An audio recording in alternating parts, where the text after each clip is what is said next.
We are back and ready for action. The past year we made the mistake of thinking we could handle a refit, sailing, our relationship, and staying active on social media. We were in over our heads. Good news though, we made it all the way to middle of nowhere Chiapas. Now that we have seen what it takes and figured out what it is that we need, we will take you back to the start. We will not only share our experience, but also the do's and don'ts and all the lessons we learned along the way. We have been stuck with another major refit for almost a year, and I'm sure you want to know how we got here. So let me take you back to where we left off, San Diego. Hi, we are Natasha and Kyle, and welcome to Fish Under Sail.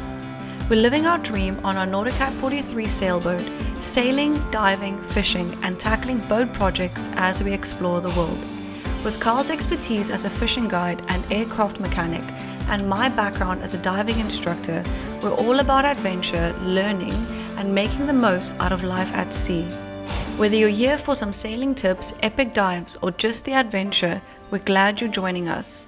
Don't forget to subscribe and join us as we chase the horizon. So we didn't make it to San Diego last night. We ended up ducking to Dana Point because we lost our winds and didn't feel like motor in another like 6 to 8 hours last night. So got a good night's sleep over here, Dana Point by the bait barge. And now we're out.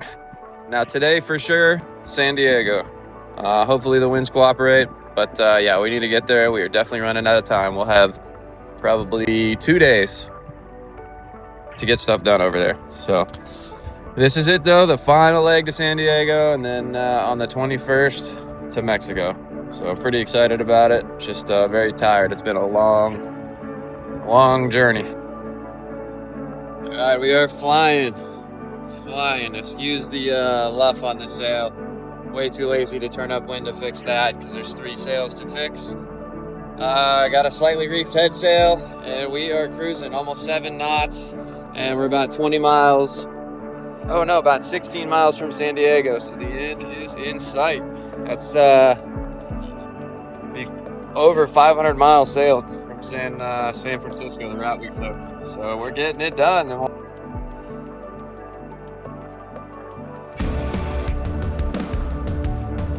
All right, we're almost there, San Diego, getting ready to round the bend here. But out here they got some kind of wild situation or an exercise. They got the USS Nimitz out here, aircraft carrier. They got a warship out there. They got a ton of little military boats. They got jets flying around and helicopters out there. So who knows? Maybe they're recovering another alien body, or I don't know. If you know, hit me up. Before sailing into Mexico, we had to officially check Sand Dollar out of the US. So we made our way to the Customs and Border Protection Office. Oddly enough, it's located inside the San Diego airport. You need to bring your boat documents and passport and let them know you're leaving the US waters. It's not a well-known step, and we're not sure if we had to do it, but we did it anyway. And for anyone that needs to do this in the future, the clearance is at Terminal 1 and 2. You go through that door, and then through there you'll see there's like a little room, and that's where you do it. Alright, we are on the way to get some fuel here in San Diego. It's pretty early, we're pretty tired. After we get some fuel, it's off to Mexico. So hopefully this tip process isn't going to screw us, but we're going today. So we'll see what happens. Alright, we fueled up. We are departing San Diego for Mexico, and we got an aircraft carrier in the channel we're about to pass. That is wild. That thing's so huge. But we're on the way. You excited? Man, what a beast that thing is. That is wild. It's the George Washington. That is insane. I love it. Crazy what you see on the water sometimes. Alright, we're headed out.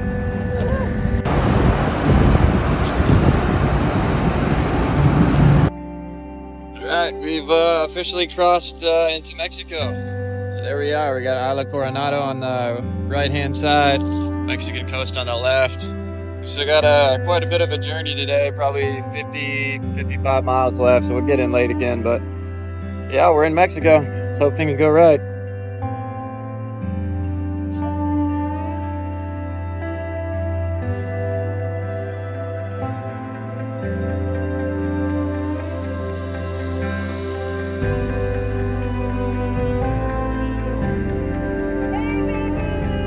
Alright, so I just heard from our expediter we got the tip, so that was like a big hassle because of the name situation and all that. So apparently that's sorted out, so we should be able to like clear in and stay into Mexico. We're about 6 miles out of Ensenada there. We're gonna have to make an approach into the harbor in dark without any charts, but that's the way it turned out. So what are you gonna do? Yeah, other than that, we did it. You know, over 550 to 600 miles. Sailing through some pretty gnarly water with like very little sailing experience, but we had to do it. We got it done, so pretty stoked on that. So we'll get here. We got a bunch of things I still need to work on and fix and finalize, but yeah, after that, probably about 2 weeks here in Ensenada, boom, we're going south down to La Paz in warmer water. But yeah, pretty excited about it. Beautiful sunset. Yeah, everything's good right now. So we are currently on our way to immigration, hoping everything works out. Okay, so we are now in Mexico. Very, very happy about it. We got our passport sorted, we got our visas, our tip, everything that we needed. There was a lot of drama coming up to this point. Carl did not have his middle name on his boat registration. And because of that, they said we can't get the tip, so we were very stressed about that, but we got it. Also struggled with how to exit the US. They told us just to exit. Ew, it's so dirty. All right, we're checked in. Everything's good in Mexico. Basically just slept for 2 days straight, but they're able to take care of everything. So yeah, now we got probably a week and a half. We got to haul the boat out of the water, sand it, rebottom paint it, and you know, there's always something. There's a bunch more jobs I got to work on, but hopefully October 5th when Jose gets here, we're gonna start going south. This is 1,000 miles from here to La Paz, so La Paz is like the first big destination we're gonna spend a lot of time in. But between here and La Paz, there's not a lot, so we're gonna have to be pretty self-sufficient for the next 1,000 miles. That means with water, power, everything. So yeah, just get the boat ready here for the next week or so. And then, yeah, we'll get on with the journey, see what happens. Okay, what are we doing? We have to fill up the boat right now, and unfortunately there's too much sodium in the tap water. So it's going to maybe rust our tank, so we don't want to do that. So we have to fill it up with these containers, what do you call it? Jugs. 5-gallon jugs. And we have about 140 gallons to do, and it's 5 gallons each jug, so it's going to take forever. Mexico, baby. Ensenada is really the first place you can get major work done after leaving the US and before the next big jump down to La Paz. It's kind of a meeting point for cruisers. People come together here, compare notes, and figure out everything their boats need. We met sailors who've been here for years working on their boats, and they've been incredibly helpful. This is Sandola's first haul out and her biggest makeover yet. But before any of that can happen, we need to choose the right yard. There were two main options. La Costa Boatyard is more expensive, and Baja Naval Boatyard, which came highly recommended by other sailors. If you use Baja Naval, then speak to Victor. He's incredibly helpful and does a great job. Neither of the boatyards let you work on your own boat, which we would have preferred. Baja Naval did allow us to stay on board though, and that ended up playing a big role in our decision. What's up, bro?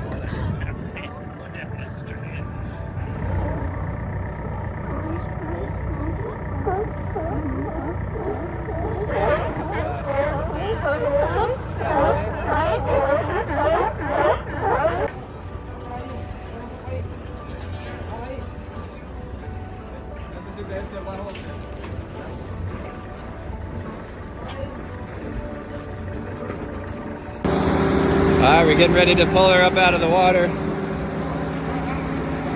right now, which is always it's always a stressful moment. But yeah, we're gonna take her up, strip the bottom, repaint it, and we got plenty of other jobs we got to do. So here goes nothing. Doing a haul out can be incredibly terrifying. This is one of the most vulnerable moments a boat ever goes through. A travel lift uses wide fabric slings that sit under the hull and carry the entire weight of the boat. Where those slings are placed, how evenly the load is distributed, and the condition of the straps themselves all matter. Once the boat is lifted, it's essentially suspended in the air with no margins for error. Most of the time, everything goes smoothly, but when something does go wrong, it usually happens right here. A strap can fail, a sling can be placed too far forward or aft, or the boat can shift once it's on the hard. It's definitely made us slow down and think carefully about where and how we wanted sand dollar hauled out.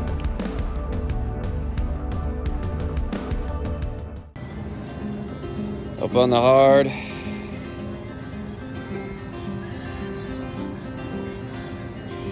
Not a bad spot for a couple days. There's the water out there, the marina out there. And they're letting us live aboard while we do this, so what more could you ask for?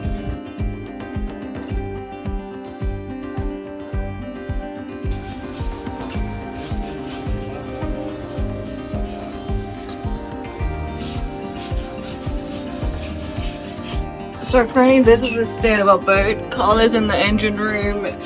Everything is open. They're busy down there. And then they're doing some fiberglass up there. And then it's a state and a half. Alright, we got dudes grinding underneath our boat right now. They're doing some glass work. We're not allowed to do any work below the waterline, unfortunately, but that's been the same way California all the way down, so can't really save any money there. But anyway, they're grinding, doing a bit of glass work, and then they'll paint the bottom. I'm in the engine room again. I'm gonna pull out this alternator. The alternator's fried, not sure what happened. So I'm gonna pull that out, try to get the alternator repaired, and I'm gonna rewire a couple of things to try to avoid that in the future. So I'm gonna, yeah, it's a complicated situation, but I'm basically gonna have the alternator charge our start battery now and have our start battery through this DC charger charge our lithium system, so that way we're not charging our lithium directly with our alternator. So it's gonna be a bunch of different stuff, but I gotta get this done here quickly, and then hopefully I can get this done. They'll get the bottom done. We'll be back in the water in a day or two and get going.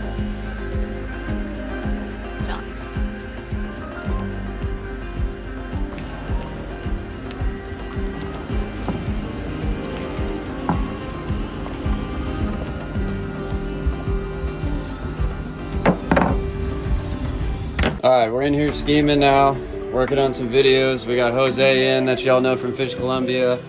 We got boxes of hooks out, some leader, getting some rods set up for some fishing we'll eventually be doing. A little walk around. There's our boat up there on the hard. Doing some recon, as this dude says, on these fishing boats. Don't know what that's gonna do, but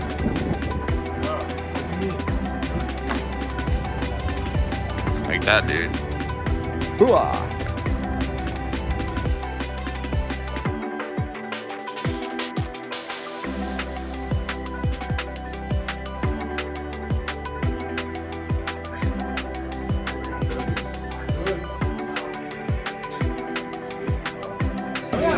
Checking out what they got.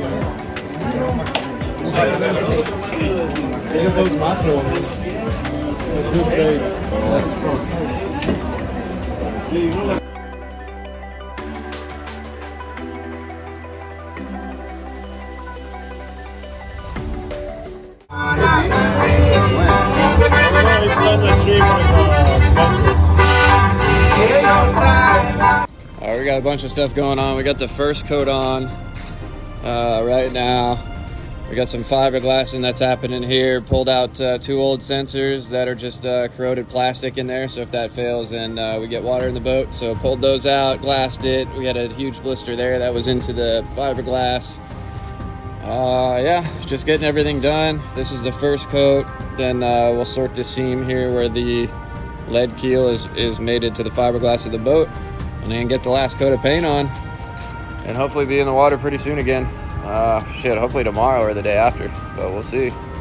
It's coming along. All right, we're finished up now. Got the second coat on. Just Excuse all the blisters. She is, I'm gonna need to address that at some point, but not right now. Anyway, she's all painted, got the prop speed on the prop in the shaft. We got new zincs. We resealed a bunch of stuff. And we got a new zinc system going on instead of the small ones we had. We cut off the whole plate, redid up top where the bonding wires go, and now we got a big zinc plate down there, so that should protect us a lot more. And yeah, that's it. So now we're gonna let it dry tonight and tomorrow, and then we'll be back in the water Monday morning. So, coming along.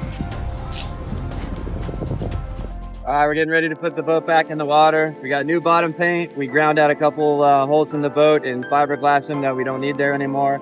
And we put a new grounding zinc system in and all kinds of things like that. So now we're getting ready to lift it up. We're gonna remove the stands. Then we're gonna paint the spots the stands were in.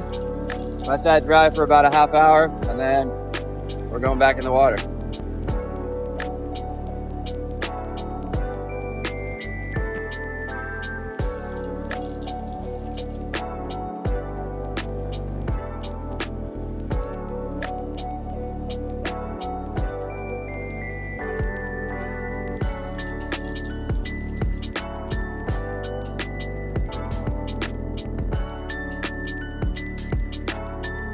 All right, bottom job done. We were getting ready to put her back in the water. Be a tight squeeze unless they move that boat, but we are on the way back in.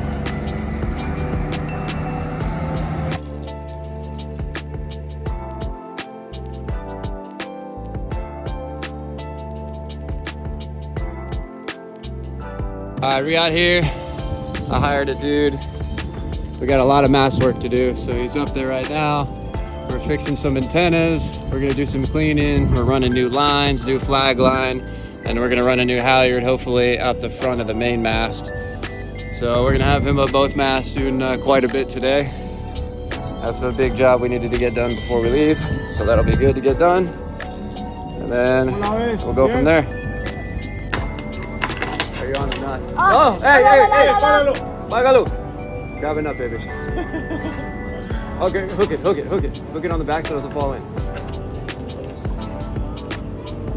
Okay. Can I get up there? Can I get up there?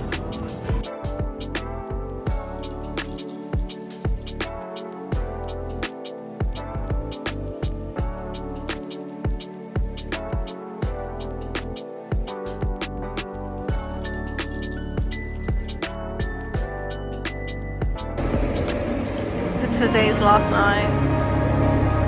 Look at us crying. Look how sad they are. So sad.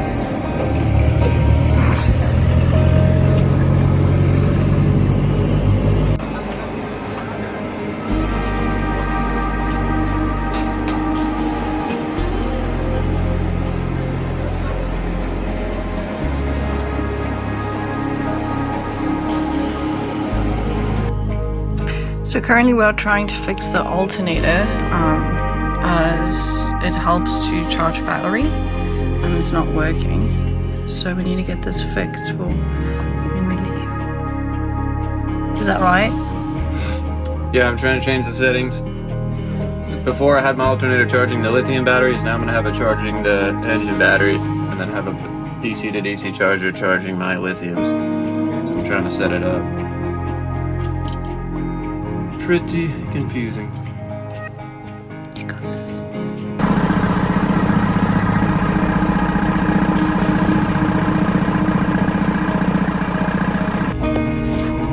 And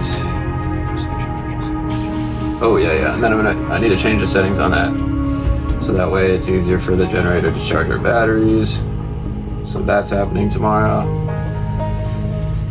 Okay, so Friday, what's this? The antenna splitter, that's wire antenna. Okay, we're not doing that. That's done. Oh shit, I gotta rewire that temp sensor. Alright, we're getting the plan nailed down, so we now have 6 or 7 days till we have to be out of here. I'd like to leave at the end of the month, but to extend a week here at this marina, they charge you an entire month, which is ridiculous, so we're not gonna do it. We're leaving on the 22nd, And then we're gonna head down south, probably to Saint Quentin, anchor around in here. And then there we're gonna wait about 4 or 5 days for another cruiser we're gonna be sailing down the coast with named Chris and on the Hooligan. So yeah, we'll get down to Saint Quentin on the 22nd when we have to be out of the marina. We'll get there, hang out, anchor, enjoy ourselves, probably get some last minute stuff done on the boat as well. Then once Chris gets down there, meets us, gets some sleep, and from there we'll head south. So that's the plan. And then I'm assuming it's probably gonna take three or 4 weeks to get down to Cabo, but or not Cabo, to La Paz, to get around up at the other side to La Paz. So we'll see how it works, but yeah, we're excited.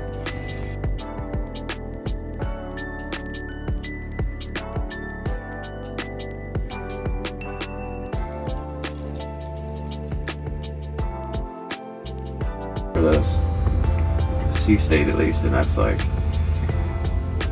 but the winds are still coming out of the north. Yeah, see, and it stays like this the rest of the week, pretty sure, because I was going to be leaving at around 4 or 5 on Thursday. And let me see, this should be that on. So this is what it's showing for me. Well, that's, let me see this. Okay, so currently we are deciding where we want to anchor. It's either between 120 miles or a 20-mile anchor, so we'll decide now.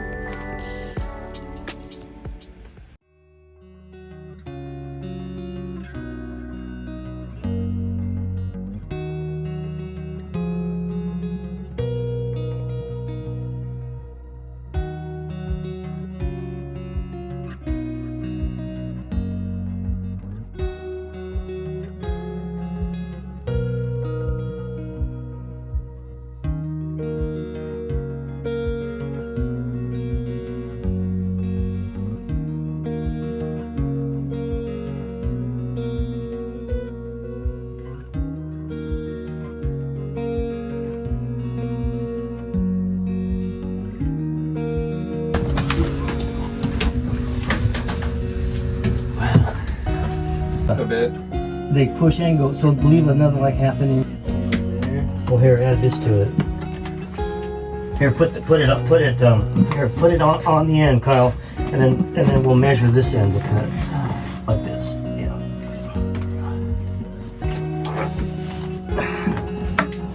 Got a marker. You fuckers.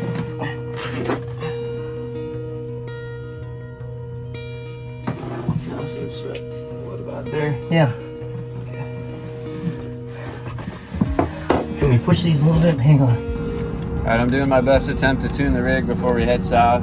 That means I gotta adjust all these different cable tensions to get the right shape of the mast, fore and aft and side to side. And then once I get the right shape of the mast, then I'm gonna go ahead and tension them all to the appropriate tensions. So this has been like a 4 or 5 month ongoing process trying to learn this, but thankfully another guy over there is a rigger, so he's able to tell me how to do it. And yeah, it'd be good to get that done so that way we don't lose our masts and therefore lose the boat because they're very expensive. So yeah, it'd be good to get this done. All right, we got her all cleaned up and I finished the rigging. Both masts, they're straight as an arrow and the tensions are right, so hopefully we're good there. And next we're gonna stick the dinghy on deck. We're gonna clean the hole underneath because it's been in the water for a bit. And then, yeah, then on to the next stuff. All right, we got the motor back on deck and we just flipped over the boat on the dock. This is what a 1.5 weeks of growth in a marina does. So anyway, we'll scrub all this off, get her nice and clean, because this is the first time, or the last time she'll get a shower in probably a month. And then, yeah, we'll get her up on deck, strapped down. You ready?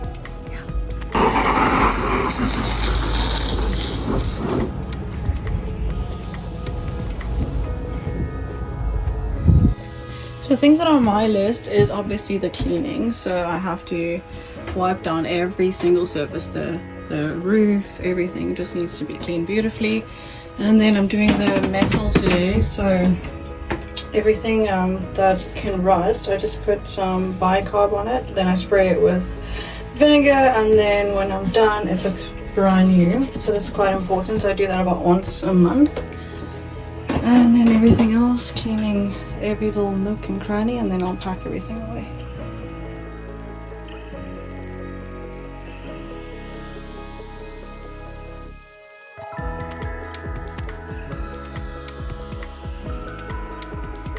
Alright, we're filling our water again. We got 2 tanks here. The capacity for both of them is like both together is 220 gallons. So like 4 trips into this, so it's gonna take quite a few. But yeah, gotta get it done, fill our water so we can leave. Just another step. Alright, we are fueling up for a trip down south right now. We got about 80 gallons of diesel in a bunch of different containers we got from town. And we'll throw it in the boat and help out a couple other cruisers that are doing the same thing, and we'll be ready to go. Also, I bought this electric bike from another sailor who's gonna go down the coast with us named Chris. Thing's pretty sweet, got a basket. It's got like 30-40 miles to charge, and I used it to load up on eggs earlier, bring them back to the boat. Love it, it's pretty cool.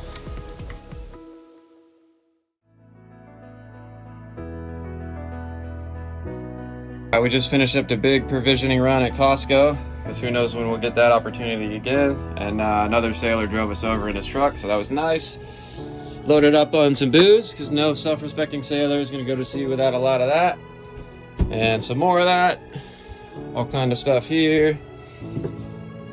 And it is full down here, and we got a bunch of stuff outside. So, we ready.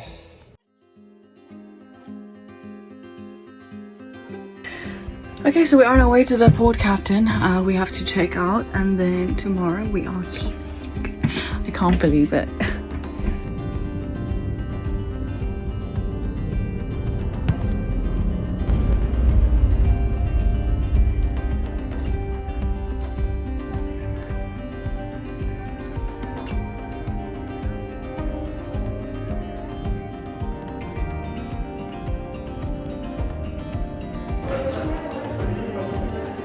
Hungover at immigration.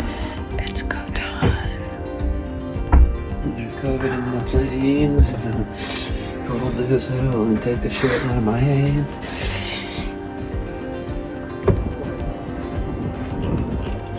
Alright, we're currently waiting on that container ship out there to leave, and once that ship leaves we can go. So about 10 minutes. Our goodbye party. Ollie Bobby! I'm gonna go with you. Almost. That's a pretty. She's coming to say goodbye. Bye, baby. It's almost a ship. Okay, guys, we're gonna start the engines now, and we are off. It's gonna be 1,000 miles, like I said a few times, with no resources. So we're pretty nervous, but I'm stoked. It's gonna be nice to be officially a cruiser. So yeah, wish us luck, and I'll keep you guys updated. And if anyone has any questions or anything, let me know. Alright, let's get all our navigational items going, baby.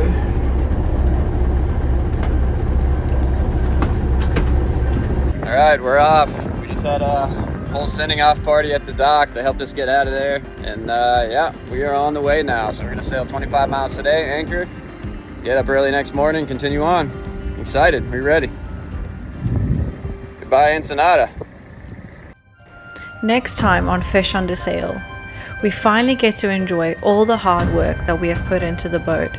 We will be sailing down the coast of Baja, California, and just enjoying the water and the beautiful weather. Don't forget to like and subscribe, and we will see you there.